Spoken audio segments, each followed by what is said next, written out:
Hey everybody. In this video, I wanted to go over a couple things I learned about Cigna. So I had a client who is a priest. He is 75 years old, and they basically forced him to retire. So we had to look into some Medicare supplements. But the good thing was that the diocese was going to pay for all his insurance premiums, like his Part D drug plan and the Medicare supplement. So the goal was for the diocese to pay for it. Problem is that most Medicare supplement companies I called to, they don't accept any third party payments. So if you try to do an automatic payment from somebody else's checking or savings account, they're going to contact that person, or they're going to contact the member, and they're going to say, show me proof that you are an authorized user on that account. And in most cases, that's not the case. If in this case, if the church or the diocese is going to pay for the priest's medical premiums, the Medicare supplement premiums and the prescription drug premiums, um, there's no way he's going to be an authorized user on the account. So I asked Cigna, how can we get around this? And Cigna said, well, you can ask to have a direct bill. So I wanted to show you where we can get a direct bill, how to get a direct bill. So I'm just going to put in, what is it, 6/1/1952. I think that's when mail, no tobacco, quick quote.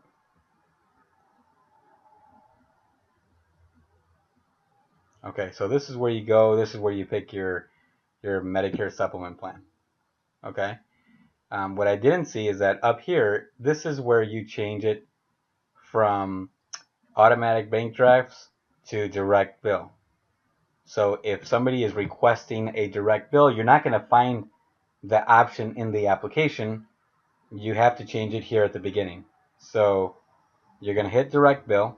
Now the problem is that it is no longer a monthly direct bill. It's a quarterly, a semi-annually, or an annual bill. So in the case of the priest, in case of the diocese, what we were going to do is have the bill sent to the diocese address, and we had to let him know that you had to pick quarterly or semi-annually or annual billing.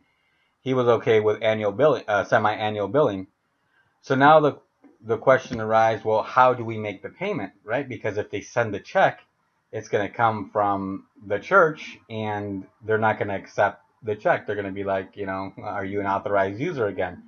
So it was, maybe one of two options that they had to do. They either, got a money order and sent it in that way, or they paid the priest directly, and the priest had to write out his own check.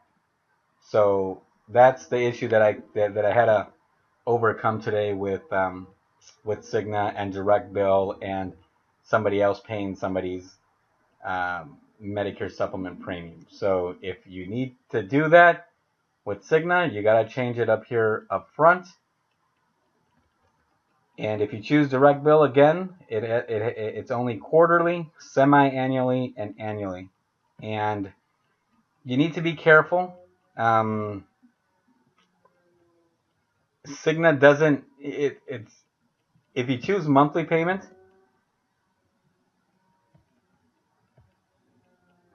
it's $157.14, right? The actual annual premium is not 157 times 12.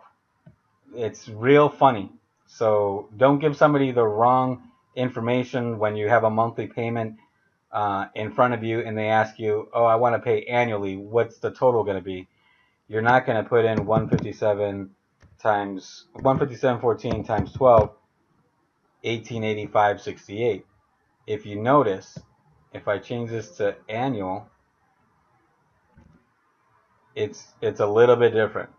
1886 and 43 cents. So you're going to be a little off, but it's something else I learned that the monthly payment, it goes off of an annual premium, and then everything else comes from there. It's a weird multiplier that you'll see on the form. But anyways, if they want an annual payment, don't just take the monthly premium times 12. You actually have to get in here and hit the drop down and find out what the actual premium is. Okay. So another thing I thought about, well, just kind of figured out today was the priest had lost his group coverage from the church. So coming from the under 65 market, we're thinking that's a qualifying life event, or that puts them into a special enrollment period. In the Medicare supplement world, that's a guaranteed issued period, right? Well, Cigna doesn't pay very well for guaranteed issued periods, and most others Medicare supplement companies don't either.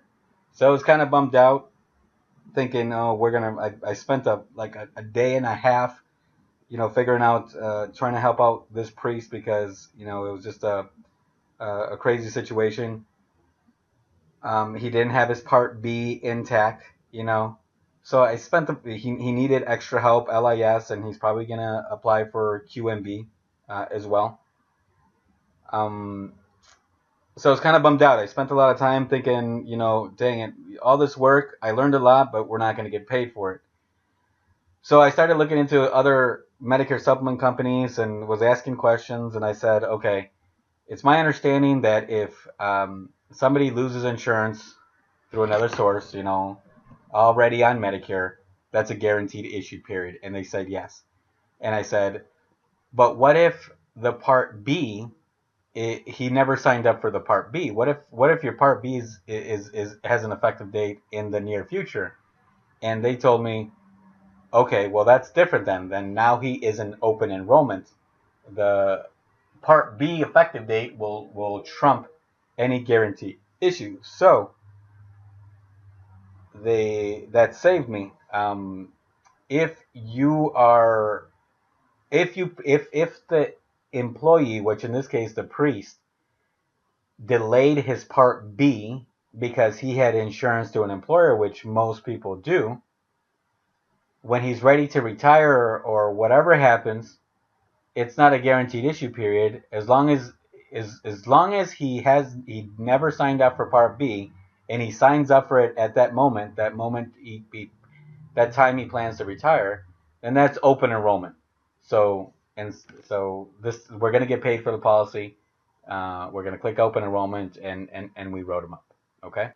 Another thing with Cigna, remember that in this case the church is going to pay for the Medicare supplement premium.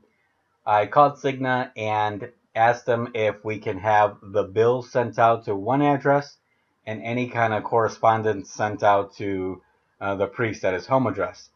They said yes, that during the application, when they ask you if there's a different mailing address, you're going to want to put the billing address there. So in this case, we're going to put the church's the church that's paying for the premium. That's the address we're going to put there.